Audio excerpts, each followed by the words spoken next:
Equations and chemical reactions and equation. તો આપણે સૌ જોયું હશે કે દૂધમાંથી દહીંનું રૂપાંતર થાય, રાઈટ. ખોરાક આપણે જે ખાઈએ એનું પાચન થાય, ઓક્સિજન જે આપણે શ્વાસમાં લઈએ એનું પ્રક્રિયા થાય, શ્વસન. તો આ બધી જે છે એ રાસાયણિક પ્રક્રિયાઓ છે, બરાબર.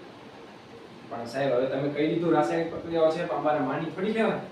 મતલબ સાયન્સ છે ને, કહી દો તો થોડી ચાલે. તો આપણે એમ કેમ ખબર પડે કે રાસાયણિક પ્રક્રિયા થઈ? તો તમારે જાણવું હોય કે રાસાયણિક પ્રક્રિયા થઈ કે નહીં, તો કેમ ખબર પડે? તો આ ચાર પૈકી કોઈ પણ એક વસ્તુ થાય તો તમે સમજી શકો કે રાસાયણિક પ્રક્રિયા થઈ રહી છે. કાં તો અવસ્થામાં પરિવર્તન થાય, કાં તો રંગમાં પરિવર્તન થાય, કાં તો વાયુનો ઉદ્ભવ થાય, અને કાં તો તાપમાનમાં પરિવર્તન થાય.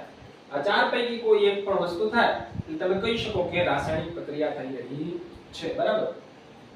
અત્યારે ગરમીના દિવસો, તમે ફ્રીજમાંથી બરફનો ટુકડો કાઢો અને એને બહાર રાખો, તો જે બરફનો ટુકડો જે પાણી ઘન અવસ્થામાં છે એનું રૂપાંતર કેવા અવસ્થામાં થાય છે? પ્રવાહી અવસ્થામાં થાય. તો આ શું થયું? અવસ્થામાં પરિવર્તન. તો એ પણ એક શું છે? રાસાયણિક પ્રક્રિયા છે. તમે ઝિંક લ્યો, ઝિંકની મંદ સલ્ફ્યુરિક એસિડ સાથે પ્રક્રિયા કરો તો ઝિંક સલ્ફેટ બને અને ડાયહાઇડ્રોજન વાયુ મુક્ત થાય. શેનો ઉદ્ભવ થયો? વાયુનો ઉદ્ભવ થયો. આને શું કહેવાય? રાસાયણિક પ્રક્રિયા કહેવાય.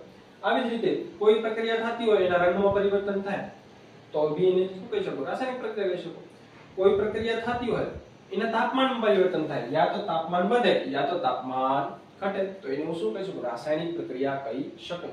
આમ આપણે જાણી શકીએ કે રાસાયણિક પ્રક્રિયા થઈ કે નહીં એ કેમ ખબર પડે? તો ચાર પૈકી કોઈ પણ એક વસ્તુ થાય તો તમે કહી શકો કે રાસાયણિક પ્રક્રિયા થઈ.